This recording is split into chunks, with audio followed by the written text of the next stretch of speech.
Hello and welcome to episode 368 of the Thinking LSAT podcast. I'm Nathan Fox. That's Ben Olson. Together we're the co-founders of LSATdemon.com and the LSAT Demon Daily podcast. You can be LSAT famous. Get it on an upcoming show by emailing help@thinkinglsat.com.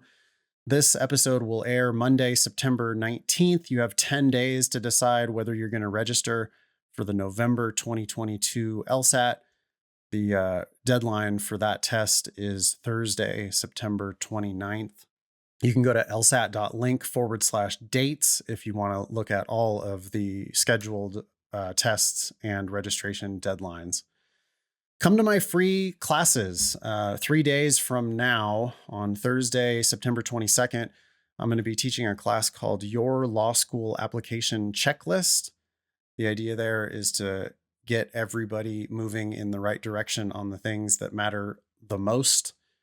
That's going to be Thursday, the 22nd at 4 p.m. Pacific, 7 p.m. Eastern. If you want more information about that class or to register, just go to lsat.link/Nathan. We are hiring. We always need more teachers. There's an announcement about this in the middle of the episode today. But to apply, all you got to do is email just a screenshot of your score report and a video of you explaining a game or LR question to nathan@lsatdemon.com. Highlights from today's show, Ben? Any one thing that really stuck out? Scholarships. They're coming in early. We've said it before, but just get them. Yeah. We lead off with it? We might not have led off with it, but it's a pretty interesting phenomenon. Someone who applied early to Arizona, not only did they get a scholarship offer from their early application, but they also got an invitation to join the binding early decision program that they didn't even apply for.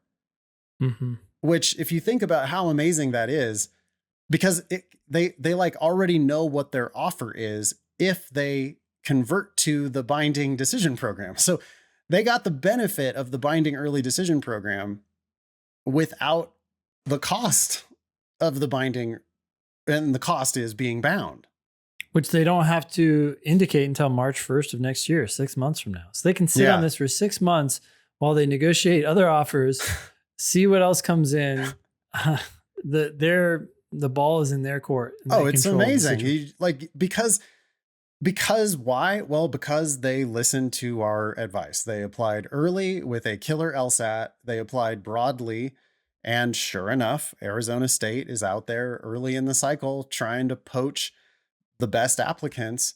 And not only that, but giving the applicant more options than they would have had if they would have applied in the binding program. Yeah. So don't apply binding, but do apply early. The question to ask is, when do your applications open? And if the applications just opened and you have your very best LSAT, then you can go ahead and apply. But if you don't have your very best LSAT, or if the applications opened a month ago, then I think you should wait till the next cycle so that you can put yourself into the driver's seat. And you'll hear more about that on the show. Great. All right, let's do it.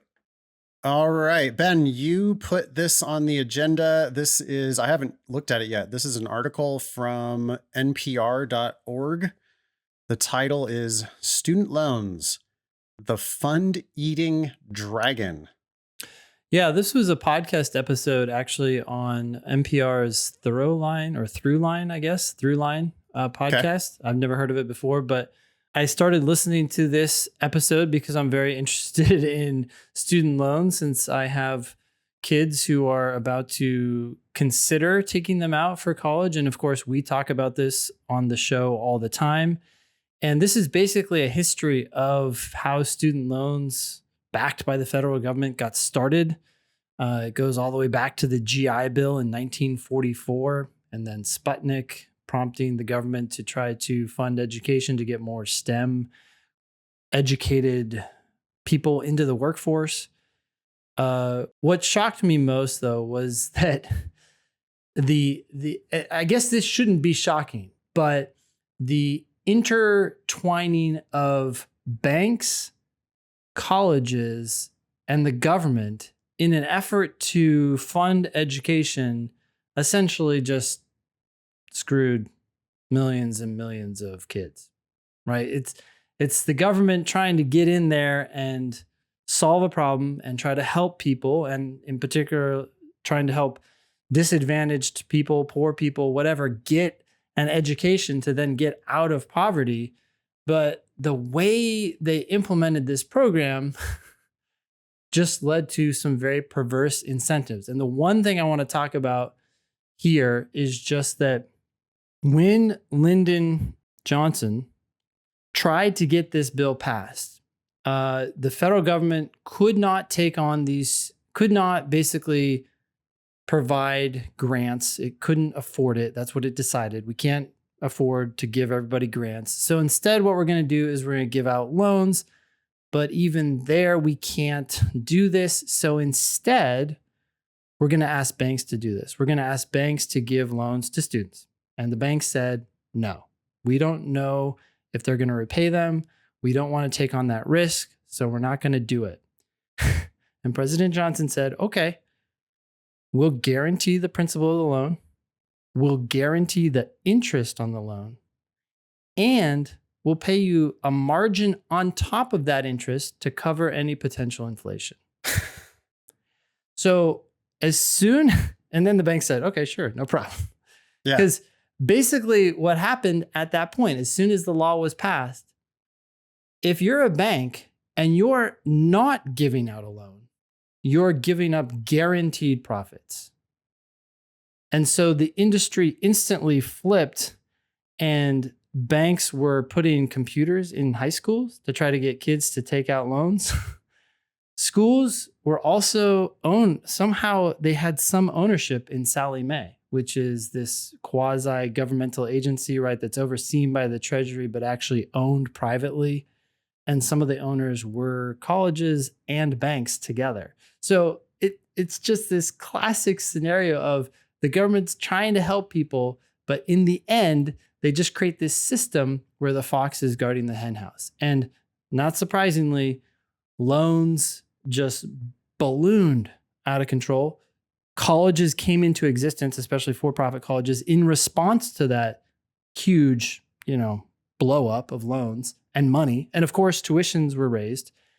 And this is now the situation we're in. And by the way, as this was all happening, that's when the term good debt started to really take hold. So these ideas, right, didn't exist. And then it's like, oh yeah, no, there's this thing called good debt for school. And while there might be some truth to that in some circumstances, the way this was rolled out, it's why we're in the situation we are now. Cool. That's a podcast episode from NPR, July 21st, 2022. We'll link to that in the show notes. If you want more on the tragic student loan system, you can check out that podcast episode. Anything else you want to say more about that? No, just be absolutely aware of the powers that are at play when you're considering a loan, and think that somehow it's a good idea. Some of these ideas, where did they originate from? Yeah. Right? From the very people who are benefiting from them. Yeah. And I'm reminded of, I went to that one LSAC forum years ago. I've talked about this on the podcast. I went to an LSAC forum in San Francisco, had to be 10 years ago now. And, well, maybe not, but anyway, they had that slide, the one about financing, and it had red light, yellow light, green light. So red light was like credit cards, and they were just like, oh, well, we all know that carrying a balance on your credit card, that's devastating. You can't do that, so that's red light debt. Yeah. And then yellow light debt was like a car payment, which already I'm like, really? Car payment? You think that's a good idea for kids? I don't think that's a good idea. How is that any better than credit card? Yeah. I mean, I guess the interest rate might be a little bit better, or, guaranteed the interest rate's better in most cases. Maybe you're getting some value out of it, but it's pretty. You might need a car to get to work, in which case I kind of understand. Although, just telling people yellow light car debt, then they're like, oh, cool, I'm going to go buy a brand new Mercedes, that they can't afford. And then But then, yeah, of course, their thing was green light debt. I mean, green fucking light, like go, like Let's yeah, go. floor Yeah, it, let's like do it. accelerate. This is Yeah, great. yeah. Green light for student loan debt. And of course, Wow. this was at a law school forum, and it was like some expert on legal financing telling you that it's good to borrow money for law school. And it's like, who's saying that? The law schools, The law schools. Yep. the ones who get the money. Yeah. They're telling you that it's a good idea to take the loan. Yeah. Yeah. Take the loan right there and then turn around and give us the money. Good plan. So you think this is a good idea? Plan. This is a good idea. It's a green light idea, in fact. It's a green light. Go. Wow. We are anti-debt. We'll be clear about that. It is not a good idea for you as a young person to be borrowing hundreds of thousands of dollars to just turn around and hand it over to the law schools, especially because you don't have to. The law schools play this crazy game with scholarships where they charge everybody a different price, and frequently that price is zero, and it's all public information. If you just look at the 509 reports, you can tell if your target school lets some people come for free. And if you're going to a school that lets people go for free, you should be one of those who goes for free. Yep. Otherwise, you shouldn't go to that school because you're just paying money for other people's education. It's dumb. Don't do it. Yeah. All right. This next one, you also put this on the agenda. We got an email. I forget the name. I'm sorry, but somebody else emailed us this New York Times story. You want me to read? You want to read? Yeah, go ahead. I'll put the title in here too. So this is in the New York Times. It just came out. The title is U.S. News dropped Columbia's ranking, but its own methods are now questioned.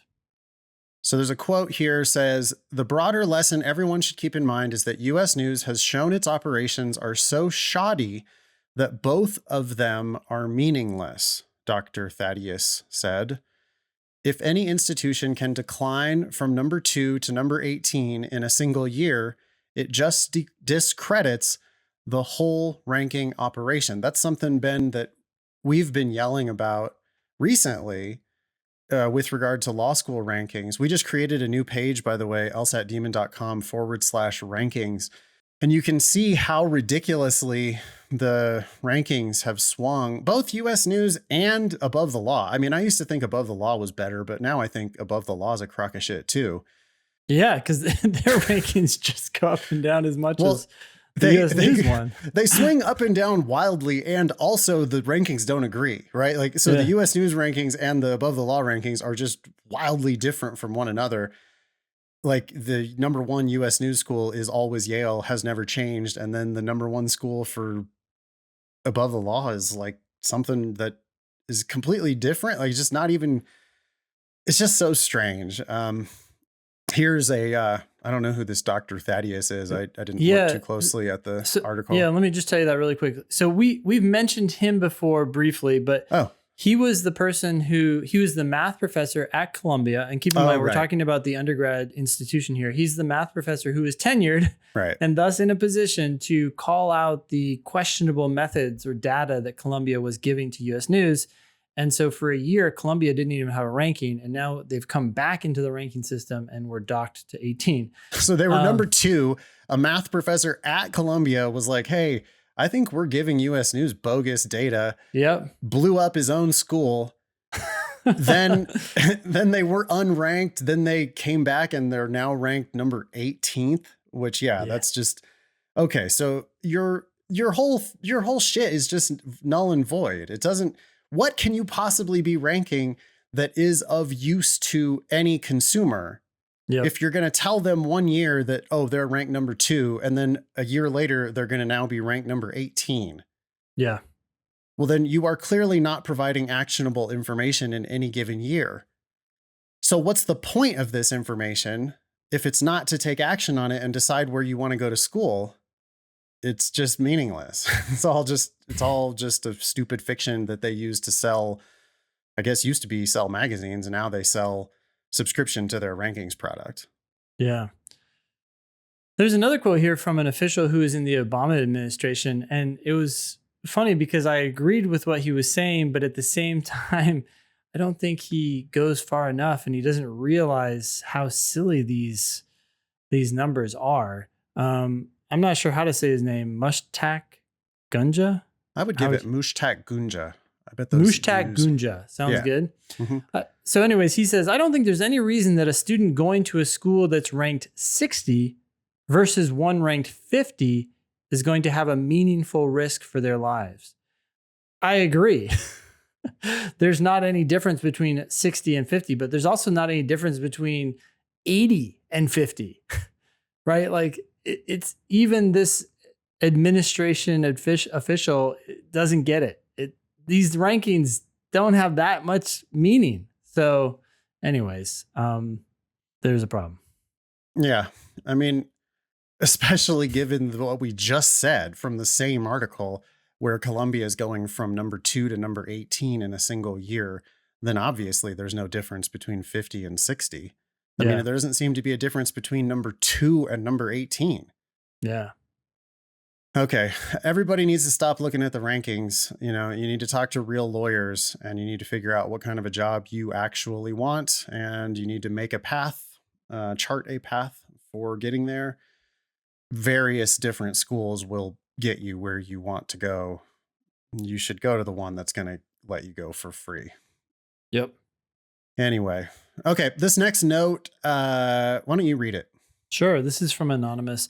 I received my scholarship offer from ASU today as follows: 57% tuition or 68% tuition if I switch to a binding agreement. I have until 5 p.m. on March 1st of 2023. Okay, so that's in 6 months from now to decide to enroll in the binding agreement. So I followed up with this particular applicant and I got a little bit more information.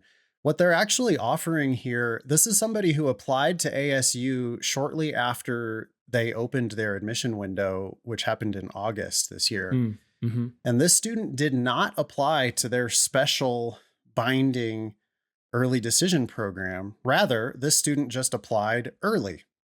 Yeah. And not only did they immediately get an offer of 57% scholarship, but they also got an invitation if you would like to switch into our binding agreement program, the early decision program that they have, that this applicant would get a better scholarship. Yeah, 11% better. Okay. So it's just yet another data point in favor of applying early absolutely does provide meaningful benefits to applicants. I mean, if you hear somebody telling you that applying early does not give you a meaningful benefit, I just don't think they can possibly be right, because we have multiple emails coming in constantly telling us that good things happen to people who apply early. Notice that this is somebody who is not applying binding and is nonetheless given the option to take the benefit of the binding early decision program without having the risk of the binding early decision program, right? Like, this applicant gets to hold on to this offer all the way up until March 1st of 2023. That's crazy. And then they can decide. Yeah. And at that point, they can say, yes, I would like to take the higher offer, because they're going to know a lot more at that point. What other offers did they get and so forth? If they would have applied binding, they might not even have gotten that offer. I mean, they could have got a worse offer if they would have applied binding, and then they would have been bound. Yeah. And instead, it's like, you need to just tell all these schools to fuck off with their fictional early decision programs. You need to create your own early decision program. The way you do that is you apply early. Make them make early decisions about you, because if you apply in their binding early decision program, what's actually happening is you're making an early decision in favor of them. Yep. And that's not what we want. We want them to have to be bidding on you. Yep. Keep those emails coming in, y'all. We really want to hear what offers are coming in and when they're coming in. Send us as much information as you can, and we will disseminate that information. We see ourselves as firmly on your side in this negotiation with the law schools. And, they're experts in these negotiations. They do thousands of them. They're constantly negotiating with hundreds or thousands of different applicants. Yep. and you're at a serious disadvantage. But maybe we can help if you let us know what kinds of stuff you're hearing. It's help@thinkinglsat.com if you want to email the show. All right. Great.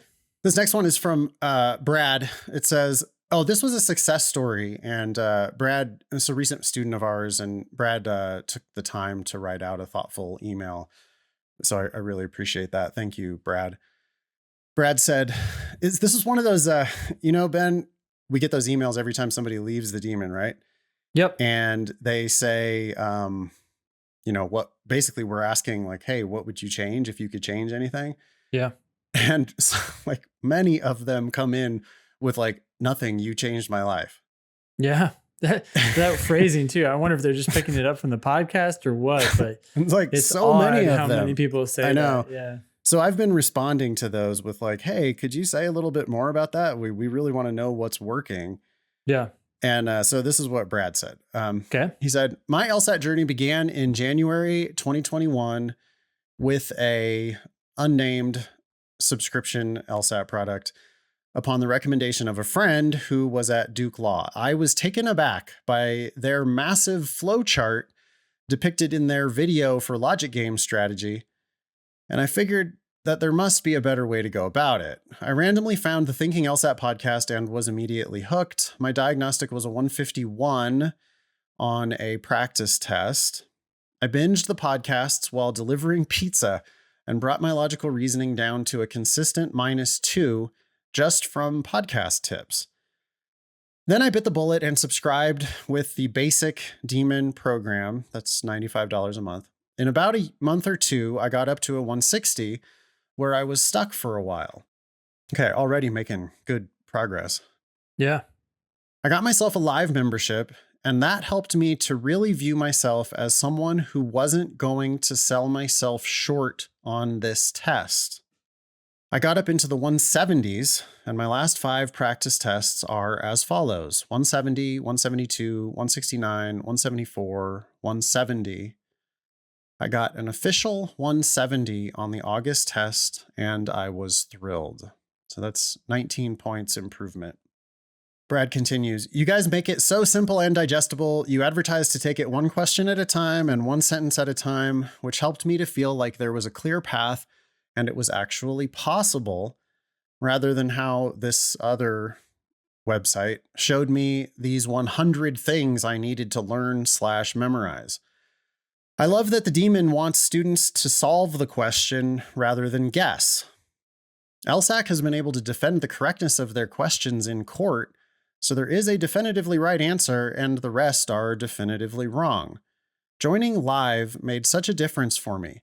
It gave me a sense of community, and though I didn't always participate as much as I probably could or should have, it really allowed me to associate myself with these other badasses I was in class with and view myself in the same light. The live classes helped to put me in the mindset of someone who simply doesn't miss questions. Ben, the gamification through drilling has helped me so much. I would find myself staying up late to get one more question right, or to up my scoreboard one more point, all the way to a 97 score on the LR dashboard. Wow. I appreciate the different explanations. There is an explanation that works for everyone, and if not, then there's the ask button, which I absolutely abused. If you are serious about getting your legal career off on the right foot, drink the Kool-Aid, because everything you guys preach is legit. Stick with it. You cannot cram for this test, and you cannot force change. You can only keep practicing and allow the change to come in its own time. Trust me, it will come. I'm now applying with a 170 rather than a 159. Absolutely life-changing, and I cannot thank you all enough. All the best, Brad.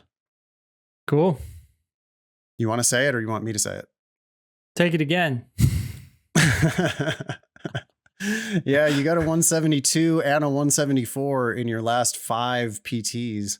I understand that you're thrilled with the 170, but you could apply this cycle with a 170, or you could apply next cycle with a 172 or a 174 or some other 170 higher than 170 and only better things, you can change your life again, essentially. Yeah, it's crazy. It's wonky how much weight this test has. Don't let it go to waste. Seems like you have the wherewithal to keep going. 97 on the dashboard. That's out of 100 points. That means of the last 100 questions he's done in logical reasoning, the vast majority of them were level 5, and he got almost all of them correct. That's a lot of shit. It's hard to get a really high score on that dashboard. Yeah. So, okay. Thanks, it's Brad. harder than the actual test. Yep. Thank you, Brad. Appreciate it. All right. Pearls versus turds. This is from Anonymous. Yep. All right. Well, let's take a look. This says, "Hi, Ben and Nathan. I'm emailing you today to present you with a pearls versus turds suggestion that I came up with myself, all caps, during my September LSAT." Okay. This suggestion features the use of Control F, which I know that you have frowned upon in the past. I'm a very anxious person, and I know that there are many LSAT takers who are as well. One of the habits that many anxious LSAT takers have is to casually glance at the timer or keep an eye on it through peripheral vision. Oof, that is not good. That's a bad habit, that's for sure. So if we could fix that bad habit, that would be great. How's Control F going to do that? As we know from past episodes from the Thinking LSAT podcast, keeping track of the timer is a distraction from doing the work of solving each solution. Yeah. The solution that I came up with is simple. Use Control F to bring the find bar, to bring up the find bar and cover the timer. You shouldn't actually use that bar to do any searches. Just bring it up so that it covers the timer, as well as the myriad highlighting options that LawHub offers on the official test. This helped me tremendously to focus on solving questions on test day. You can hide the timer, can't you?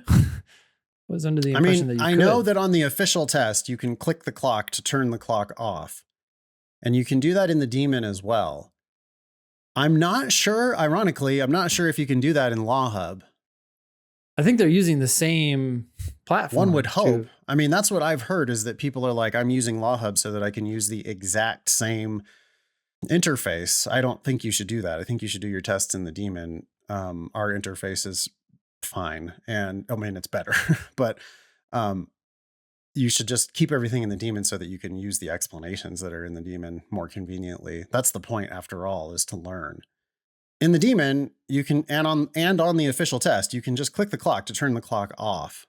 Now, the Control F thing, I guess I can see a couple benefits. If it works, if you don't have to keep, I hope you can just do it once and then it'll stay up for the whole test. If that's the case, then it could cover up the little graphical representation of how much time you have left, because that still stays there even when you do turn off the clock. And even though you can't see the seconds clicking, ticking down, you can still kind of see, oh, I'm a quarter of the way through, I'm half a way through, I'm 3/4 of the way through. And if that's distracting you, then I guess this Control F can help with that. Okay. Yeah. I mean, it's a big black bar, so I don't have a problem with a black bar. I'll let you judge it. Pearl, turd, tie. I'd say it's, well, okay. So the green bar does stay there and it keeps counting down. So if that's distracting you, yeah, go for it. Control F. But if you don't already know, because I mean, we don't know whether this anonymous actually knows this or not. I mean, better than this is click the clock, turn off the timer. Well, yes, but even if you do that, you still have the green bar. You have the bar. Yeah, so you can see the countdown bar. Yeah. But that bar moves very slowly, like not fast enough that you're going to sit there watching it. You might just keep rechecking it. That's probably the problem. You keep thinking about it. That's just whatever you can do to stop thinking about it. I'm not going to say it's a pearl, but I'm going to say it's not a turd. All right, we'll give it a tie. Scoreboard is now up to 20 pearls, 66 turds, 25 ties. If you have a pearl versus turd candidate, you can email help@thinkinglsat.com or find us on social at thinkinglsat. This next email is from Anonymous. It says, "Hello, I'm a transfer student who graduated high school early at age 16 and transferred to UCLA within less than a year spent at community college with a magna cum laude standing. I'm a junior now at UCLA at age 17, and I'm planning on applying to law school during my senior year of undergrad. I am a Muslim, Middle Eastern American, more specifically Egyptian. While my family is very well off, my father and grandparents are all immigrants, and we have experienced our fair share of complications that range from prejudice to health issues and hospitalizations. I have also been working multiple jobs for the past year or so, as well as internships. Do you think this is a good enough reason to write a diversity statement on my applications? If so, what should I include or omit? I can't say that I'm excited about a diversity statement because your father and grandparents were immigrants. You're not an immigrant. You were born in this country. So maybe the fact that you're Muslim, Middle Eastern could be something to talk about. But I don't know that I'd talk about your parents being immigrants. Yeah, I'm fine with it. I just don't. People think it's going to do something more than what it's actually going to do, right? I mean, you're going to check all the boxes for your race and ethnicity stuff. And if they determine that they need more of that, then they're going to give you credit for that. If you want to write a short essay about it, I think that's fine. I don't think that too much stuff about your grandparents is going to be very compelling there. They're supposed to be learning about you, and your grandparents are part of your story, but they're not that much of your story. Being Muslim Egyptian in, the pretty racist United States, I can certainly see how that caused lots of problems and complications. And if you want to write about your own personal experience, then I think that's great. Sure. I would decide what your point is, though, because the second you then start writing about your multiple jobs and your internships and stuff, then it's just, now it's a very muddy, like, what's your point here? Yeah. But being Muslim in America, I am sure that you have experienced lots of stuff, and I think that would be totally appropriate to talk about your experience on that diversity statement. Yeah. Also, stop worrying about it. You need to get your best LSAT. Like, that's the thing that's going to actually make a difference. Oh, and before you do that, make sure you're getting straight A's in your current classes. Yep. You're still quit these jobs, quit these internships. If you're not getting straight A's, get straight A's and get the very best LSAT you can get and apply early whenever you're going to apply. All right. Cool. Here's another one from Anonymous. Hey, Ben and Nathan, I recently struggled with a must be true question that had a bunch of conditional statements in the passage. What really tripped me up was that in one of the conditional statements, the sufficient condition was itself a conditional statement. Something like if A, then B, then C. I found it difficult to understand what they were saying and what must be true. Do you have any advice? Thanks. Honestly, it sounds like you figured it out. I mean, you took the time to write this out, to know, you figured out that the sufficient condition was a conditional. You wrote us in an email that it was something like if, parentheses, if A, then B, then C. Well, you articulated it perfectly in your email. So I think you understand it perfectly. I mean, I'm sure we don't have the actual question in front of us, but what it must have said is, if it's true that if George gets the loan, he will buy the house, then, whatever thing. He'll be moving next month. I think I know what question it is. This is one of those kinds of questions where it doesn't happen very often, and I'm betting it's probably a question I think that's it's either in the 30s or in the 50s. But not the 40s though. 30s or 50s.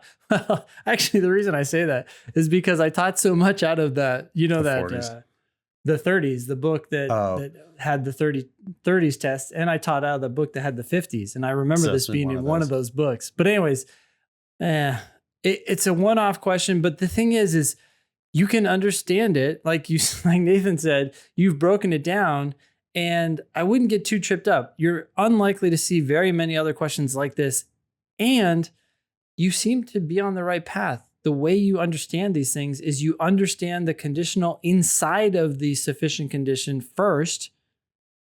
And then once you get your mind wrapped around that, you step back a little bit broader and you figure out what the whole sentence is saying. But that's what we do with all sentences. In reading comp, some of these sentences are 11 lines long. And what you need to do is understand what the subject of the sentence is. Oh, okay. So who are they talking about? They're talking about these people who have been defined and clarified in a million different words. Okay, now that I know who we're talking about, what are you saying about them? And then you continue with the sentence. You're doing the exact same thing. You're just doing it inside of a slightly more formulaic sentence. I think people need to stop trying. It's human nature. I mean, so I understand your instinct. Your instinct is good to try to extrapolate this one question into a bigger issue, but there is no bigger issue. It's just this question. What you need to do is you need to understand that exact question. And the way you do that isn't by asking a bigger question like, what do I do in situations like this? The way to understand this question is you just ask questions about this actual question. And if you were a Demon subscriber, I would tell you to just watch the videos, read the written explanations, and use our ask button so that our team of tutors can get back to you and help you to answer this actual one. We just don't have like big picture advice for what to do in this esoteric, like tiny little area of LSAT logical reasoning. It's about that one. That is the big picture advice. Learn and understand individual questions, and you will naturally start to understand a bunch of other ones that happen to be similar. Yeah. On ways that you may not understand.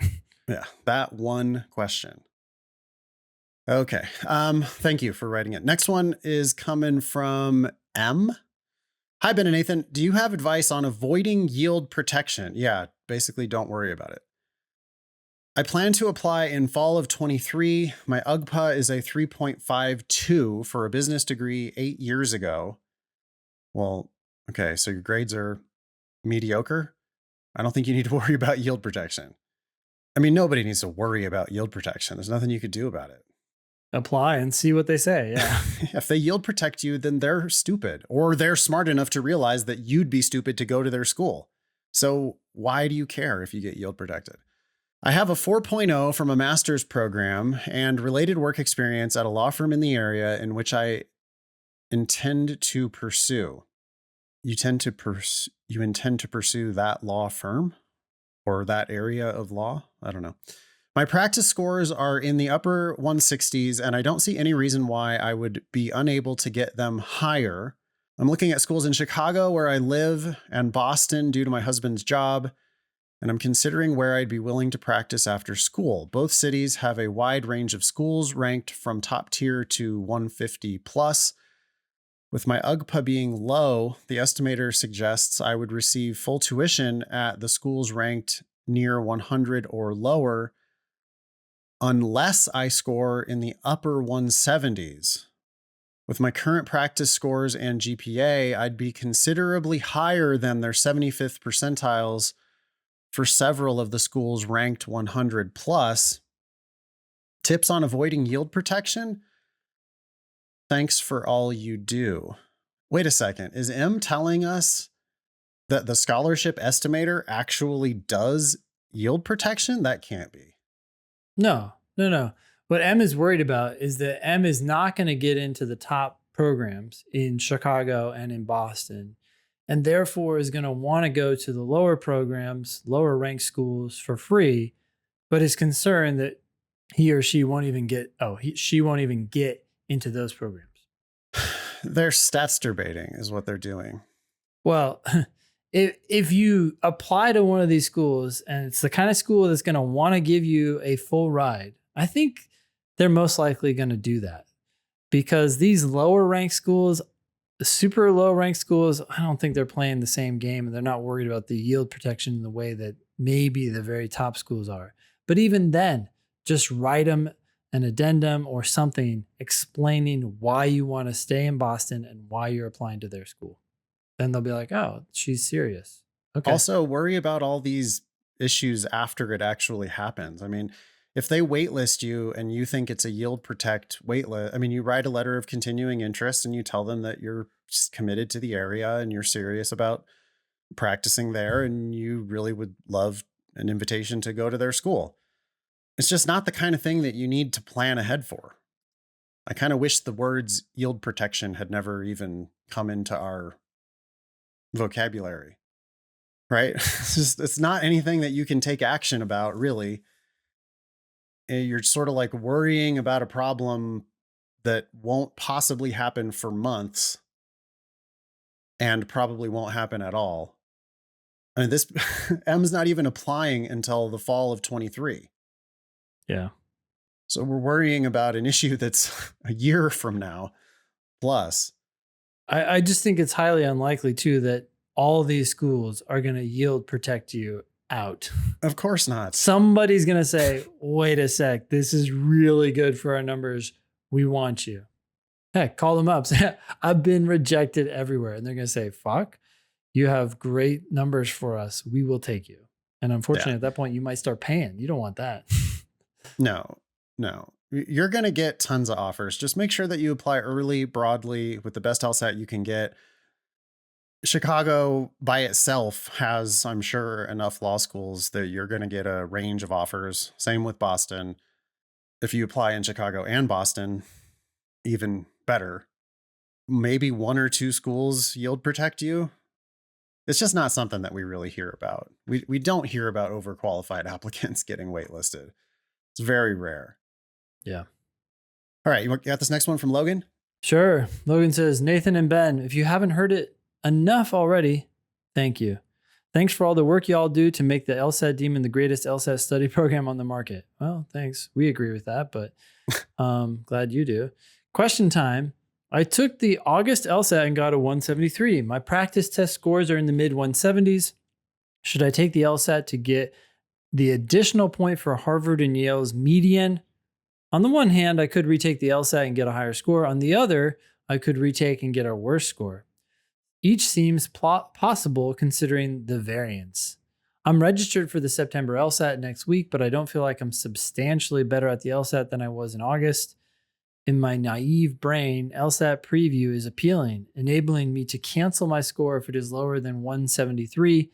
That said, if I retook the LSAT with my score preview and scored a 170, 172, does it even matter if I cancel since I have a 173 on record? Note, I have GI Bill money if it matters. Okay, so I don't think score preview matters, but for Logan, I would say just buy it so that you then have the will to go take this test and get a higher score. Yeah, or don't buy it. Just go take the test again. They only care about your highest score. You are likely to score higher or lower. The lower ones don't count. The higher ones do count. Take it again. You have practice tests on record that are higher than your 173. If you're serious about Harvard and Yale, yeah, take it again. Yeah. 173 is not impressing Harvard and Yale. Also, don't try to get one more point to get to their median. If you're serious about Harvard and Yale, you wouldn't be trying to get Harvard and Yale's median. You would be trying to get near perfect so that you can show Harvard and Yale that you're Harvard and Yale material. Like, you want to make the best possible case for yourself, not just get to their median. Sure. Yeah. So that might mean applying next year. A quick note about the GI Bill stuff. I mean, sometimes that money expires. For some people, they have to use it on themselves. And for some people, they have to use it in a certain time period, I believe. But for other people, depending on how long you stayed in the service, you can use it anytime during your life. Like, you could use it 30 years from now. And by the way, Ben, it's automatically inflation protected, right? Because it's just years of school. Mm-hmm. So school is wildly overpriced now, but that ain't going to change. And law school, you can get scholarships for law school. So even if you have GI Bill money, why would you waste it? Not only that, but sometimes you can use it for your kids or cousins, other people in your family. And if you don't have to pay for law school, I think you'd be stupid to pay for law school regardless if you have this GI Bill money. You could use it for yourself later or someone else. Logan Retake it. continues. Yeah, retake it. Also, on another topic, you've mentioned wanting to hire former students. Could you talk more about that? Is there an LSAT score threshold? Yeah, 170 something, 99th percentile preferred, but 170 something, we will talk to you. The thing we really want to know is that you have drank the LSAT Demon Kool-Aid. We want to know that you're going to be teaching the way we teach, the way we in 2022 think about the test. So if you're a listener of the podcast and a student of LSAT Demon and you scored in the 170s using us, then yeah, we absolutely would like to hire you. I just need a screenshot of your score report and a video of you teaching either, I don't know, a logic game or teaching a logical reasoning question. Doesn't really matter. I just want to see how you explain the test. And you can email me directly. I'm Nathan@lsatdemon.com. We're actively hiring right now. That's probably always going to be the case. So if you're a listener and a student of ours, yeah, we would love to bring you into the family of teachers. Teachers and Ask Button correspondents, right? Yeah, which are kind of the same thing. I mean, that Ask Button teaching is a special kind of LSAT teaching. Yeah. I mean, it's hard. Like you've got to, decipher people's emails and then respond in a way that's helpful. And if necessary, update our existing written explanations to make them more useful for future students. So it's a fairly high level task to work on our Ask Button. Thanks, Logan. All right. Brennan writes in and says, "Hi, Ben and Nathan. I've been listening to your podcast for a while now. I'm on episode 186. Oh, God, I hate when people do this. Halfway there. And you guys mentioned to connect you to our pre-law groups. I am president for the Undergraduate Law Association Club at Cal Poly San Luis Obispo and would love to connect. Past leadership made a discount deal with test masters, but their material looks like garbage compared to the Demon. Thanks, Brennan." So is Brennan going to ever hear this response? Or Yeah, Brennan, 4 years from now, when you get around to listening to episode 368, you will hear us say, what do you want to say about our pre-law association connections? Yeah, we have email help@lsatdemon.com, and they can connect you with what you need to do. Exactly. Yeah. We have, by the way, if you're curious about the Demon or you have any questions like this, I mean, Logan's question too about like, hey, hiring former students. To ask questions like that, you can always just email help@lsatdemon.com. They'll probably get back to you faster than we will. I manage the podcast agendas and I respond slowly to those. Help is going to be there every day responding. So Sure, we'd love to connect. I actually did email Brennan directly because Cal Poly, I mean, that's somewhere that I like to go. San Luis Obispo is an amazing place. And I thought, this winter I might be passing through town and I could do a thing for your pre-law association. But then we've been going back and forth on whether, Brennan's got a big enough audience to justify a live appearance. But hopping into one of your Zoom meetings, that could happen quite a bit easier. So yeah. Anyway, thanks for getting in touch. You got this next one? Yeah.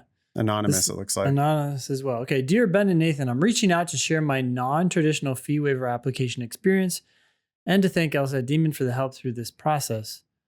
I'm a college student who files taxes independently of my parents. I pay all of my own bills, and I wouldn't be able to afford to take the LSAT without some sort of financial assistance. My individual income falls into the range of eligibility, so I began the fee waiver application. I was shocked that after I indicated my IRS filing status to be, quote, independent, LSAC still required me to submit my parents' tax returns due to the fact that I'm under the age of 23.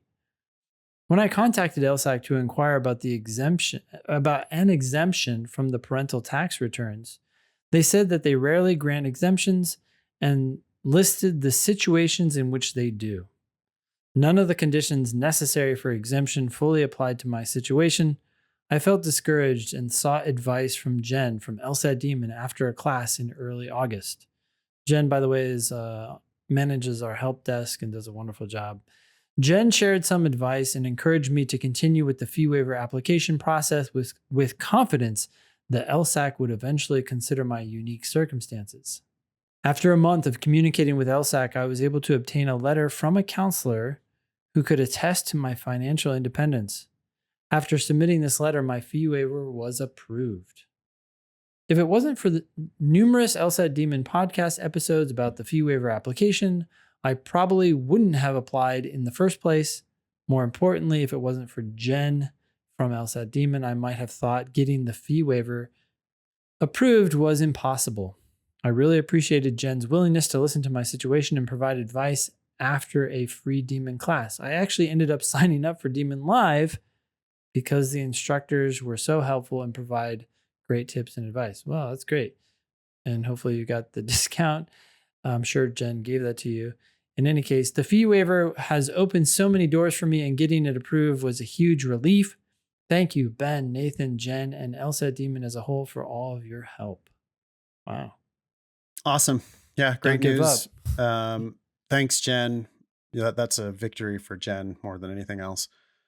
Thanks, Jen, for helping that student. That is fantastic. LSAT fee waiver, or LSAC fee waiver, if you get it, we've talked about this a lot on the show. That LSAC fee waiver is worth like at least a couple $1,000s pretty easily.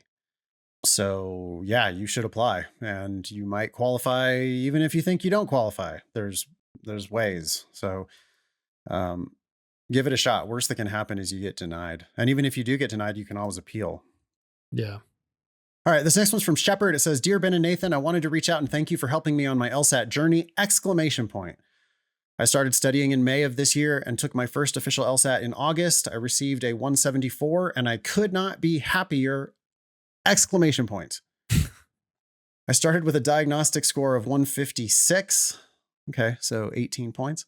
After using the LSAT trainer, my next practice test score decreased to a 151.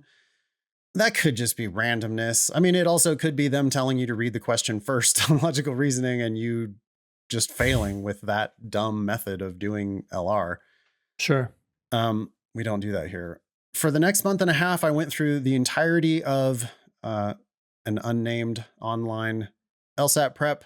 This was a mistake. Most of what they tell you is theory that subtracts from one's ability to fundamentally understand the test. I found the Thinking LSAT podcast in early July and everything clicked.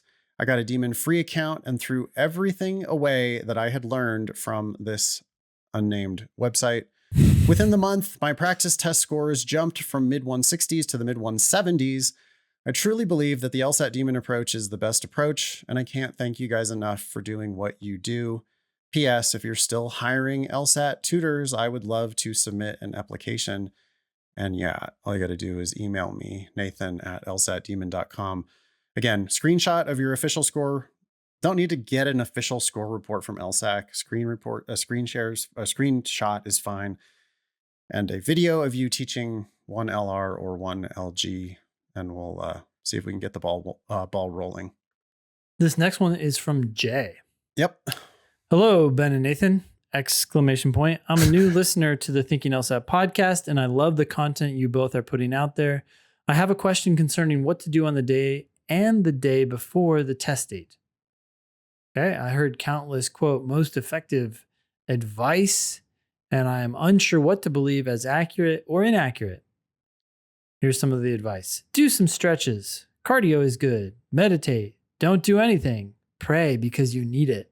While you're at it, clap your hands like a seal. For Christ's sake? Wow. Where are you getting your advice? Lots of these suggestions sound like they belong to the turd, not pearl pile, but I'm curious to hear your opinions. What is your advice for getting ready before and on the day of the test? Thank you again and keep up the fantastic work. I think the clap your hands like a seal for Christ's sake is Jay making a little bit of a joke. I'm assuming so. Jay actually read that advice anywhere. Pray because you need it. Yeah, that's some very bad advice. That's magical thinking, like in lieu of actual preparation. You you pray instead. I'm all in favor of stretching. I'm all in favor of cardio. I'm all in favor of meditation. But then we get into this whole realm of day before advice. This is in all caps. Don't do anything. And I used to kind of be guilty of that. I mean, I love the movies. I do think going to the movies is a really great way to just kind of shut off your brain. And shutting off your brain the day before seems like a good thing to me. I did that. I went to a movie the day before. And so I'm fine with that stuff too. But the thing I don't want people to do is to fall into the trap of like thinking that they have to perfectly manage the day before and the day of the test. Oh, I agree. I mean, when you say, hey, you like stretching, you like cardio, you like meditating, I think these are all great things if they're just what you've been doing. My main advice is just do what you've always been doing. If you happen to eat a snack before you take your practice test because you get hungry, Yeah. just do that. It's another practice test. That's our real advice, right? Every official test is just one of the practice tests that hasn't been released to the public yet. So whatever you do for your practice tests, do that on test day. Don't do anything different. If you should be doing something different for your practice tests, then you should be doing them all along. Yeah, if you normally study the day before a practice test, then study the day before your official test. If you normally take the day off before you do a practice test, then take the day off before you do your official test. If you normally do yoga and cardio and meditation, then do all those things because that's part of your normal routine. But like, if you don't do those things ever, and then all of a sudden you like go to yoga class, run a 10K, meditate for an hour, like all Which the day people have before done. the test. Yeah. People have done the whole big breakfast thing. They're like, oh, I never had breakfast, but today's the day. So I'm going to have eggs, I'm going to have waffles, I'm going to have bacon. And then they're like conked out in section 2. We've heard it. We've heard it all. Absolutely. We've heard people start drinking coffee the day before or the day of the test. We've heard of people quitting drinking coffee the day of or the day before the test. Yeah. Equally stupid ideas. We've heard of people, this is blast from the past, but we come back to it every once in a while. Remember that student who he like went to bed super early. He had to manage his whole sleeping the day before the test, but then he couldn't sleep. Yeah. So then he was up like pounding a bottle of NyQuil in the middle of the night to try to knock himself out. And then he was like taking the test all zombified. Just don't do any of that shit. You got to stop giving the official test more power than a practice test. Yeah. And so along those lines, here is our advice. Do what you've always been doing, but if you can't do that, don't worry about it. It doesn't matter. The only thing you have to do is answer the first question of the test. Right. That's the only, who cares whether you come there and you're in a bathing suit? So what? And you're like, oh, this is not my normal routine. It's like, so answer the question. Does that depend at all how you feel about your current situation? Probably not. Yeah. Yeah. One question at a time. That's all that matters. So just really doesn't matter what you do the day before the test. That said, I like going to the movies if you're looking for something to do. Sure. You want to read this one from Justin? Ben and Nathan, I've been listening to you guys and using the Demon for the past few months. I understand that the primary metrics law schools look at are GPA and LSAT score. My GPA is an abysmal 2.93. I graduated back in 2006. Wow, okay. No excuses. I was immature and I did not take my undergrad seriously. In short, I screwed off. Okay. You could have just said 2.93. I mean, like, none of that. Yep. You didn't need to say abysmal either. You could have just said 2.93. We would have got it. Yeah. Since undergrad, I matured and straightened myself out. I earned a 4.0 in my master's degree program, and I have done well in my current career. I understand that law schools do not give a shit about my grad school GPA, as it will not affect their 509 reports. However, I am hoping that they will consider how I have matured and can show that I have the academic aptitude to succeed in law school. I am preparing to get the best possible LSAT score I can, as everyone should. I plan to take my first official LSAT in January or February and apply to law school's next cycle. I plan to write a GPA addendum that acknowledges my GPA, does not make an excuse, but then highlights how I have changed for the better over the past 16 years. Thoughts? Don't even bother. What's the point? They're going to see that you have a master's degree. They're going to see that you have a 4.0 in your master's. Yep. They're going to draw the inference from that, oh, this guy screwed off during his undergrad, but has since then gone back to graduate school and done well there. And look at the resume. Write your personal statement about all the things you've kicked ass at in your career. Get a really good LSAT score to make them care at all, right? You're going to lower their median with your GPA. You need to raise their median with your LSAT. Then whether you write an addendum or not, it just doesn't matter. It's not going to do anything. Yeah. Justin says, should I also address this in my personal statement? Absolutely not. No, you're just you're giving way too much weight to it. You're self-conscious of it, of course, but let it go and focus on why you're good. Just keep the conversation coming back to why you're good now, not because of what you did in the past, but what we tell everyone. Just talk about what you're doing and why you're a kick-ass person at whatever job you're doing. Yeah, just surface the winning part. You need the winning to come out. So the way you do that is not by talking more about the losing.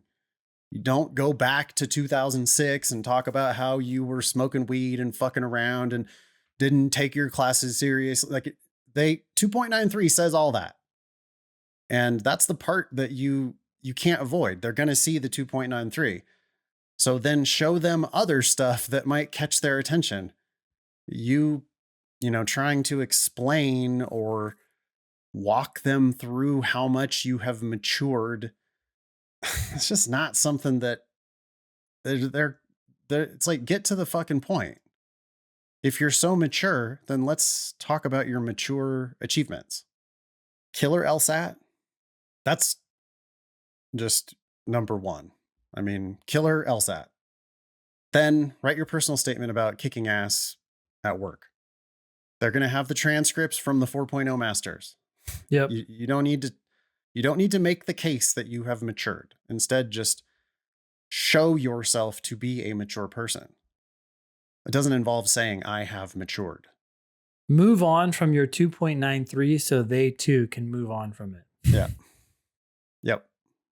All right.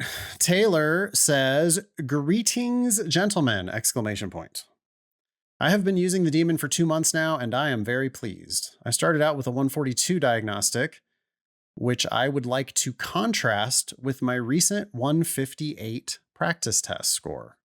Okay, 16 points improvement. LG was my worst section at -18 on my diagnostic. Now it is my best at -7 on my recent practice test. I mean, not only is that awesome, Taylor, but you still have tons of, again, it's like you can change your life again. You already changed your life with 142 to 158, but you can change your life again with 158 to 168. Yeah. Perfecting your logic games is going to be a big part of that. It's already your best section. It went from your worst to your best, but you can go from your best to perfect. And keep bringing up those other sections. I mean, maybe you're spending so much time on games that you're missing out on opportunities to improve in reading comp and logical reasoning. Yeah. Taylor continues, "Switching subjects, I'm struggling to make progress on LR. I have consistently scored -9 on my practice sections, and it seems like the work I'm putting in is not yielding any results. I am familiar with question types, but I have not fully utilized the Demon's lessons. Is understanding question types a necessary step in scoring higher in LR? Yes, Ben, I am drilling. No need to recommend that. Thanks, Taylor." Taylor, That's great that you're drilling. That's super helpful. I hope you're drilling effectively, which is doing questions, trying to get them 100% correct, and when you get them wrong, really trying to understand the ones you're missing. I'm glad we have the drilling tool, but I'm worried that some people are just going through the motions. Yeah, if you're hammering question after question after question, getting some right, getting some wrong, getting some right, getting some wrong, that's not what we want you to do. We want you to do one question and get it right. And then if you miss it, we want you to get pissed. And I don't care if you don't use our lessons, but I do care if you don't use our explanations. Like, I don't understand how you think you're going to get better if you don't use the explanations. And Taylor, those explanations frequently mention question type. I'm not the type of person who's going to be bullshitting you about question types if I don't think that question types are helpful for understanding that question that you just missed. So, is understanding question types a necessary step in scoring higher in LR? Yeah. Like, there's a difference between a necessary assumption question and a sufficient assumption question. And if you can't immediately recognize the difference in types and also have a method that is different for answering a necessary assumption question than your method for answering a sufficient assumption question, then you're not going to be as good as you could be at logical reasoning. I hope that's clear. I'm doing a takeover, by the way, of one of my upcoming Thursday classes.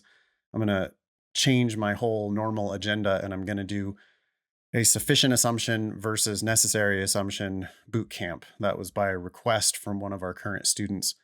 And so I'm going to do that in one of my Thursday night classes sometime soon. Anything more there for Taylor? Nope. You got this next one. Good evening, Ben and Nathan. I am concerned about applying to law schools because I have 4 conduct violations from my undergraduate institution. 2 of these violations were alcohol related between my freshman and sophomore year. The others were noise complaints. I reached out to my undergrad and they informed me that they expunge and no longer disclose this information to schools after June 2023. Okay. Isn't that good? To make matters worse, I received a misdemeanor for DUI in April 2021. Okay.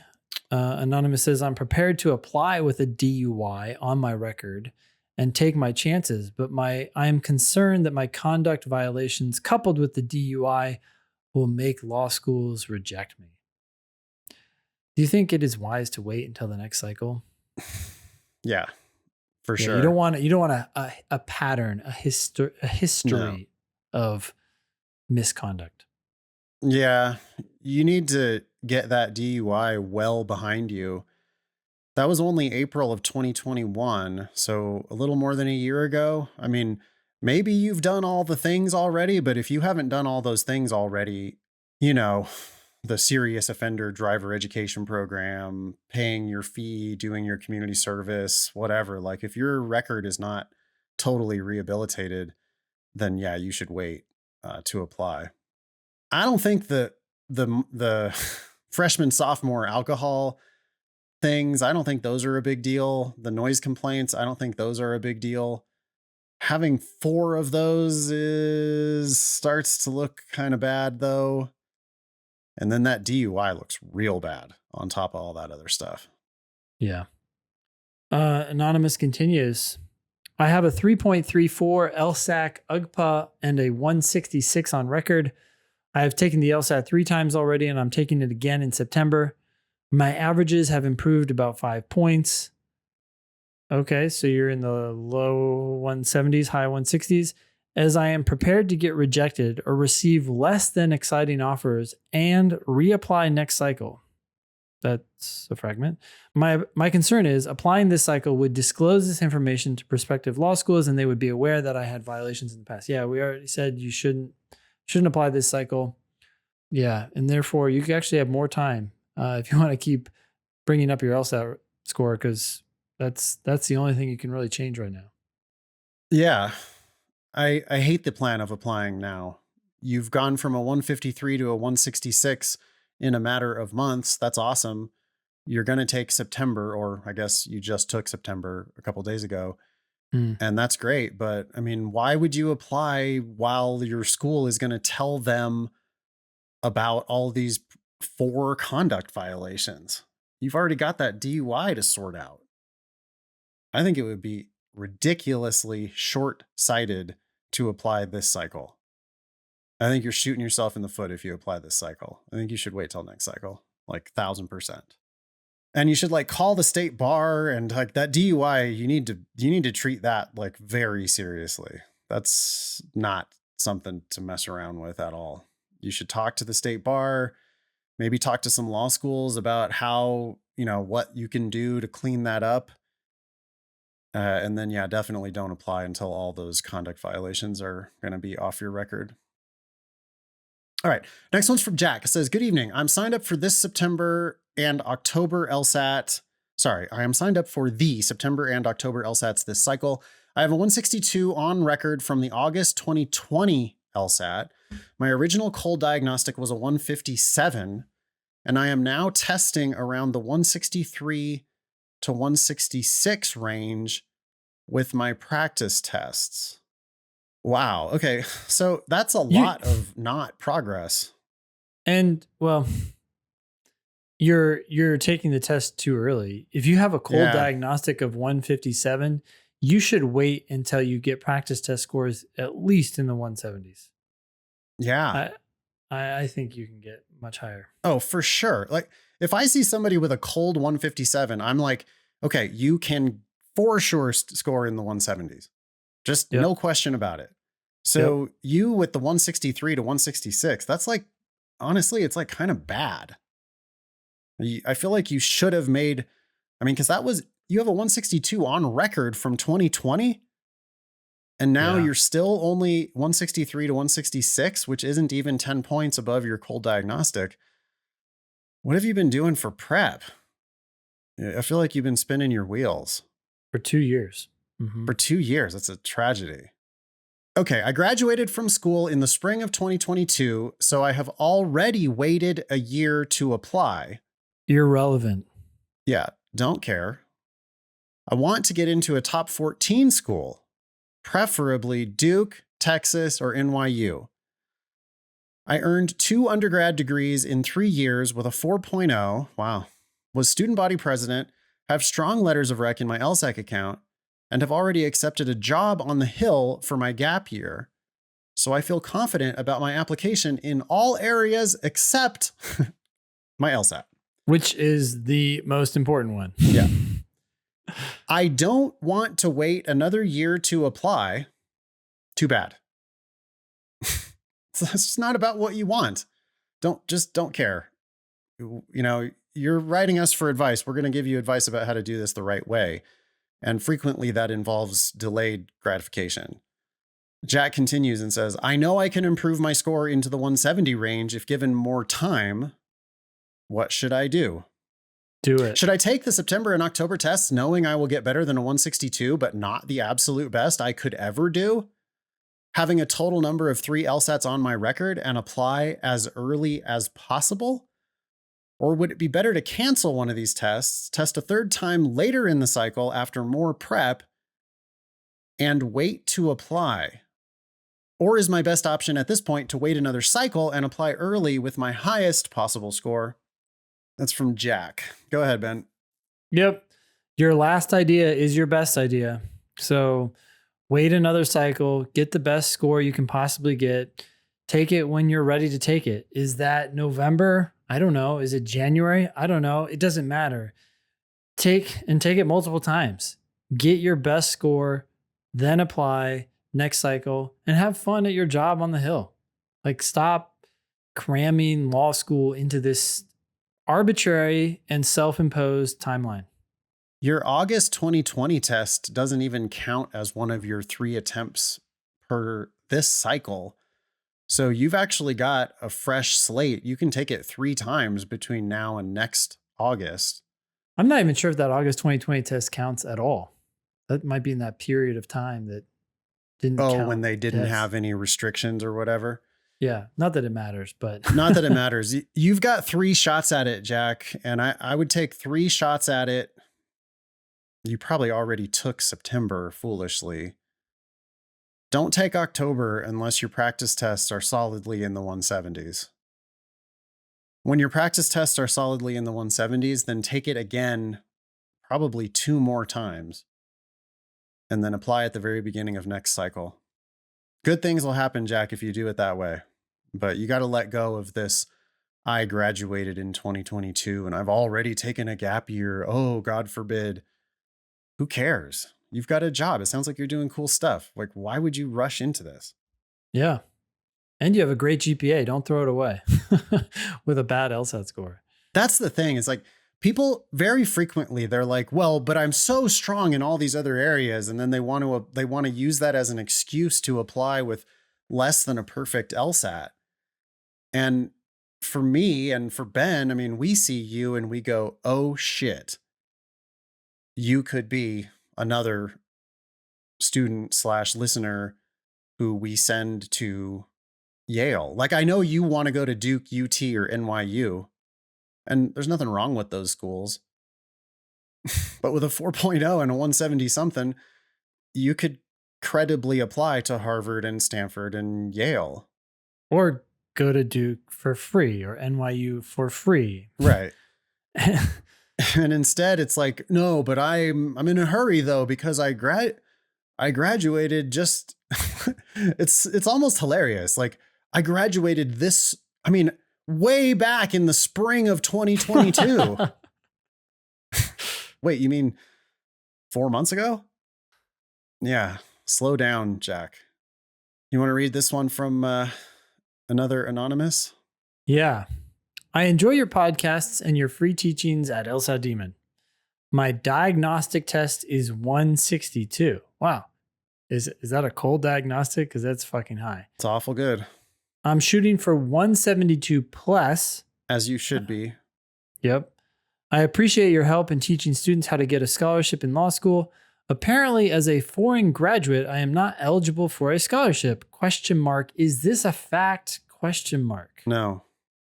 Nope. They don't care. I am an American citizen for over 30 years now. Okay. Not relevant to whether they give you a scholarship. But my bachelor's degree is from France. My healthcare education and profession is from the US and from Europe. It was a free education in France and in the US. I was lucky to enjoy such education for free. I am curious about my choices for a quote free ride in law school in the US. You would know if there is such a thing. Thank you again. It's a real treat to watch you discuss LR on those videos. I always wanted to be a lawyer, and now I understand how the kind of thinking you teach is the kind of thinking that I needed most in my life. Never too late to learn the law, my childhood dream. Smiley, sincerely yours. Yeah, as far as I know, they don't discriminate against non-US students at all in scholarships. I mean, there's certain like in-state tuition deals and things like that. There might be some school-specific scholarships that have to go to US students, but I've never met an international applicant who was unable to get scholarships with the right LSAT. Yeah. Your undergraduate, if your undergrad is coming from France, then, you might not have an UGPA. Yeah, your bachelor's from France, so you might not have an undergraduate GPA. But all that does then is it just puts all the weight, 100% of the weight onto LSAT. So with your diagnostic, if you get yourself up to a 172 plus, then yeah, I think you're going to get multiple full ride offers from schools all over the country. Yep. All right, last one. Joe says, hi, Nathan and Ben. Blind reviewing in games and logical reasoning is understandable, but I still struggle with reviewing the reading comprehension section. To tell the truth, I do not know how to review the section effectively. This may be a stupid question, and I apologize, semicolon. Nonetheless, I wanted to know how to correctly blind review the reading comprehension section, colon, dash, what should I be doing to maximize the most of my maximize the most of my review time in reading comp. I'm loving the podcast and all your advice, and thank you for your time! Joe. How do you review how do you correctly blind review the reading comp? Okay, I would just do it the same I do the other two sections. I would look at the question I got wrong, and the daemon kindly does this for you. It doesn't show you what answer you chose, and I would try to answer it again and try to understand what my choices were, what I was debating between, and why I was debating between those answers. Try to solve the mystery. Try to figure out why the correct answer must be true given what was said in the passage. So you'll likely need to go back to the passage and look at it and try to figure out why one answer seems to be proven and why some other answers that you might have been considering are not proven. Figure it out. Solve the mystery. That's all it is. Yeah. Get pissed about the ones that you've missed, essentially. That's all it really is, right? It's like the passage had justification for the right answer, and that right answer was right there on the page. The passage did not have justification for that wrong answer. That wrong answer said something that wasn't in the passage, or it might have said something that explicitly violates what was said in the passage. Yeah, treat it more like logical reasoning almost, right? Like go back and appreciate the fact that the answer is explicitly justified by some part of the passage, and the wrong answer is either not justified at all, there's no support for it, or like you just said, there's something explicitly saying, nah, that's false. Same thing. I mean, it's like logic games too, right? You've learned, if you've gotten good at the games, you've learned that there's one just conclusively right answer for every logical reasoning question, or sorry, for every logic games question. The wrong answers are conclusively wrong. The right answers are conclusively right. And it's easier maybe to see that on the games, but it's no less true on the reading comp. Yeah. I think what's happening here is Joe is looking at the answers and saying, oh, okay, yeah, D, yeah, that's correct. That kind of makes sense. And then, okay, what do I take away from that? But it's like, do you understand it? Can you prove it in court? Can you say, yeah, this is why D is proven, and this is why C does not work, is not proven, or maybe even proven false? Until you get there, you're not really solving the mystery. You're just feeling good about things because someone told you that's the right answer. Yeah. What's your case for the right answer? And also, what's your case against that wrong answer that you picked the first time through? Can you explain to me what would you say if your opponent, imagine the politician you hate the most, and they were trying to vouch for that answer? What would you say going back to the record to try to defeat that person? I mean, sometimes it's as simple as it never said anything like that anywhere in the passage, but frequently it's going to be like, well, it said something close to that, but it didn't quite go that far. This is more than is justified by these actual facts. But you got to know conclusively how you're going to shoot that wrong answer down on review. And you've also got to know how you're going to build your affirmative case for why the right answer is right using the record. Yep. You don't necessarily have to go through all that the first time you do the question, especially the part where you're, conclusively eliminating every wrong answer. We just don't have time to do that on logical reasoning and reading comp. I mean, we do look at all five, but we don't take the time to conclusively eliminate all. We're not coming up with the case. Answers. We're not coming up with the case. But if you get a question wrong, now the burden's on you to come up with that case because you failed once before. How can you be sure you're not failing again until you come up with the evidence for and against the answers? Yeah. I kind of think, Ben, that people we've talked about this before on the show. I feel like blind review is kind of like a fraught term, or I feel like it leads people astray frequently. I would rather just talk about review instead of talking about blind review. Because I feel like they think that blind review means, well, just do the question again, and if you get it right, then good, move on. Sure. And that's not That's at all not what we're enough. talking about. Yeah. We're talking about like clean up your damn mistake. Yeah. Clean up your damn mistake. Yeah. And to fully clean up your damn mistake, that doesn't mean just do it again and now you have a better chance of getting it right because you already know that the wrong answer is wrong. That's not. Well, your chances of getting it right when you do it again, if you know what the wrong answer, that your answer is wrong, it goes up to like 95%. It's like astronomical. Like you should never miss the question the second time through because the most attractive trap you already have eliminated. That's just not what we're talking about. We're talking about something quite a bit, maybe more sophisticated, where you're actually going to be digging into why you picked that wrong answer and what is it about that wrong answer that's 100% wrong, and why didn't you pick the right answer, and why is that right answer 100% right. That's like actual proper review. Yeah. You can be LSAT famous, get on an upcoming show by emailing help@thinkinglsat.com. If you have questions about the LSAT Demon, you can email help@lsatdemon.com. Best help team in the world, by the way. Thank you, Jen, Haley, everybody else on the help team.